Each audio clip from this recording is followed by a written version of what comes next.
Welcome to Deep Universe Hub, your daily source for global events and breaking stories.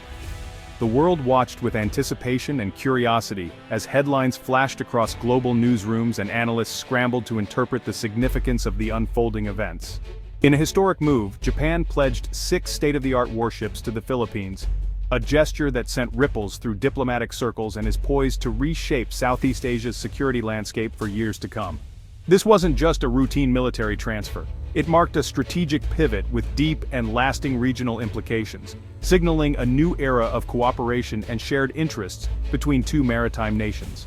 For the Philippines, a nation long reliant on aging, often obsolete ships, this was nothing short of a leap into the future, a transformation from a modest coastal defense force to a modern naval power with real regional influence. Suddenly, the focus shifted dramatically. No longer was the priority simply patching up old vessels to keep them afloat. Now, the challenge was mastering advanced systems, learning to operate cutting-edge technology, and planning real fleet operations that could project power and protect national interests. The South China Sea, a vital and hotly contested waterway, is now at the very heart of this transformation. Its busy shipping lanes and disputed territories have become the stage for a new chapter in maritime security. China's increasingly assertive moves in these waters have kept the entire region on edge, raising tensions and uncertainty.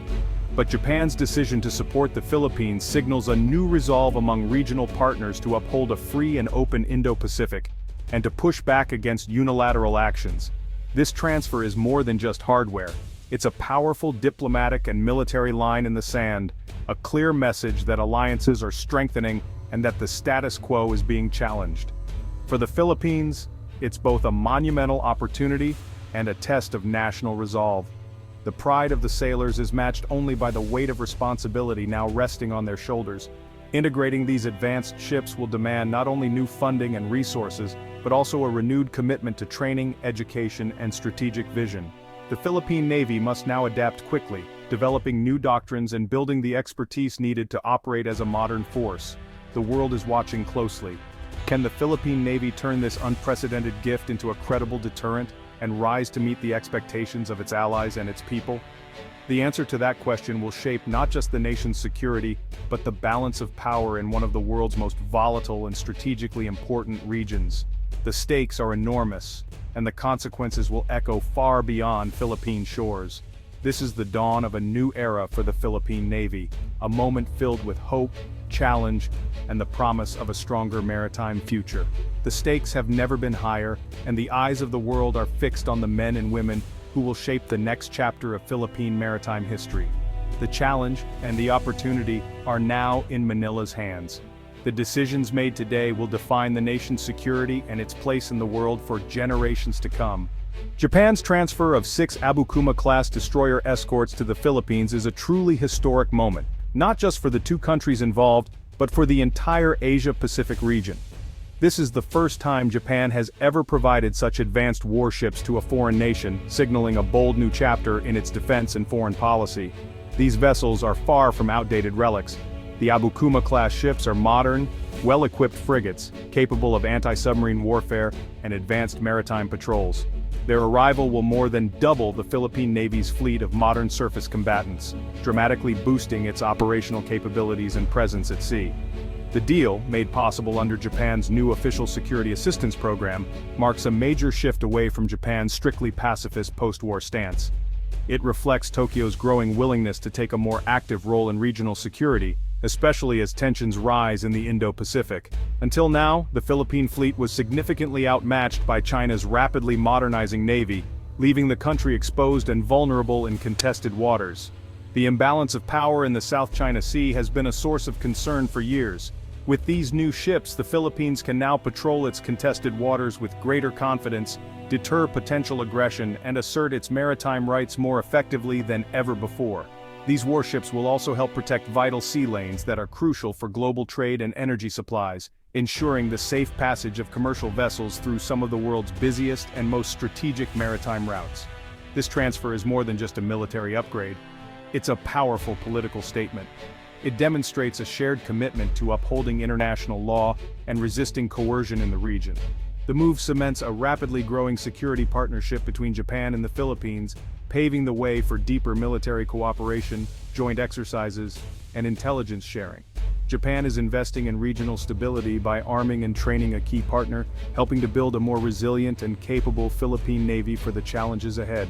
The message is clear: Manila is now seen as a cornerstone of the rules-based order in Asia and a vital player in maintaining peace and stability in the region.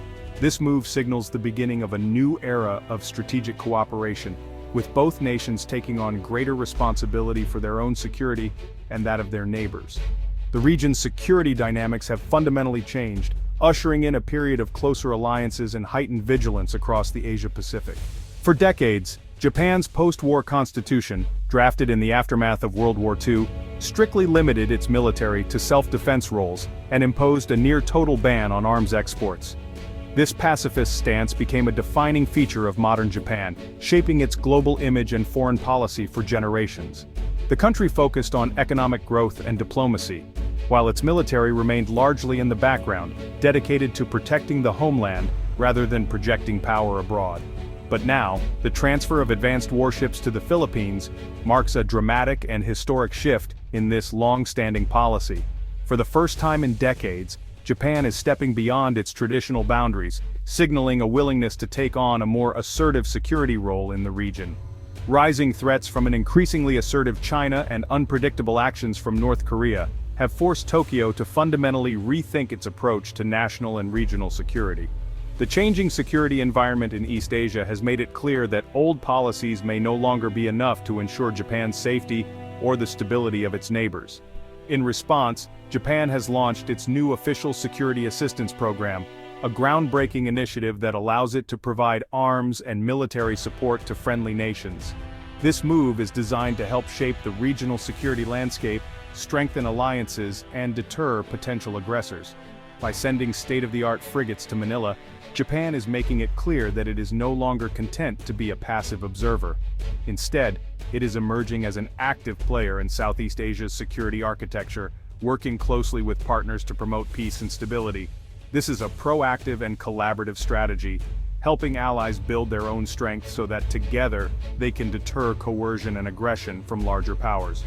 Joint exercises and shared patrols are deepening trust and interoperability between Japan and its partners. While this bold move may draw sharp criticism from Beijing, which views Japan's actions with suspicion, Tokyo believes that the risks of inaction are far greater. Japan is determined not to let its neighbors face threats alone. Today, Japan is committed to maintaining peace through strength and meaningful action, not just through words or symbolic gestures. Its self-defense forces are now a visible part of regional security efforts. This transfer of military assets signals the dawn of a new era. Japan is stepping up as a security provider, not just an economic powerhouse. Its leadership is being recognized by allies and partners across Asia.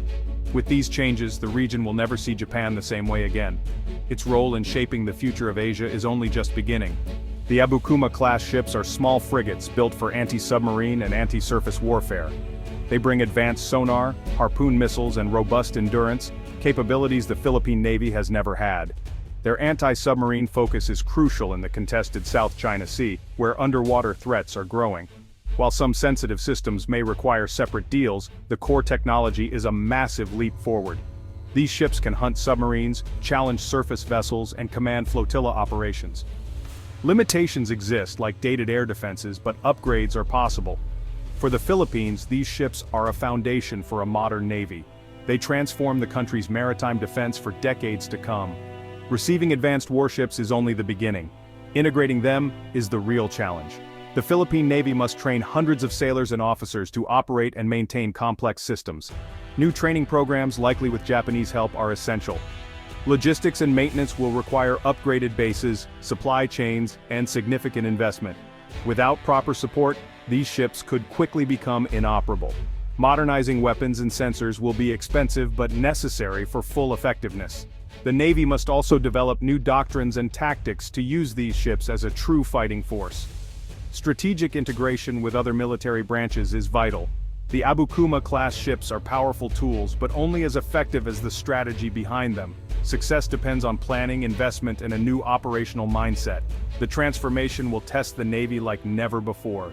Japan's warship transfer is a strategic calculation, not charity. By strengthening the Philippines, Japan counters China's maritime ambitions and secures its own sea lanes. Over 80% of Japan's energy imports pass through the South China Sea.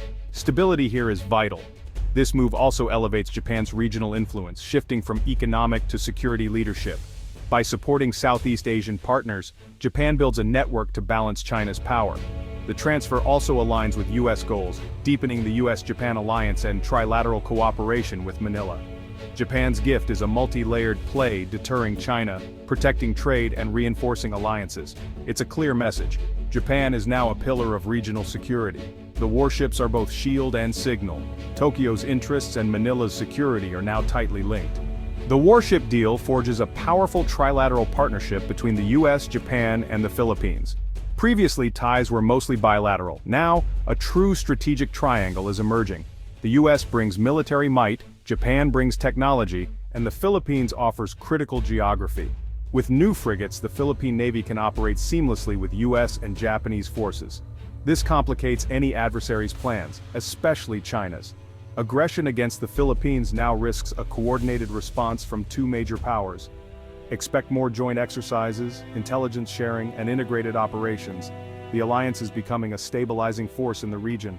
The warship transfer is just the start of deeper cooperation. Together, these nations are building a formidable security architecture. The balance of power in Asia is shifting. China will see the warship transfer as a direct challenge.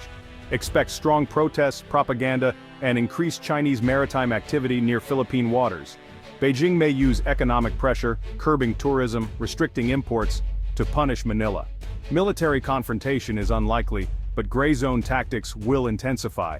China's goal tests the new alliance and sow doubt in Manila's resolve. The South China Sea is set for even sharper competition.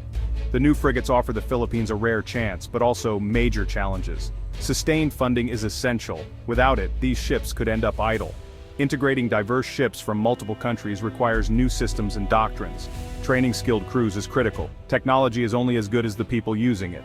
The Navy must balance deterrence with diplomacy, avoiding unnecessary escalation. Manila must clearly communicate its defensive intentions to the region.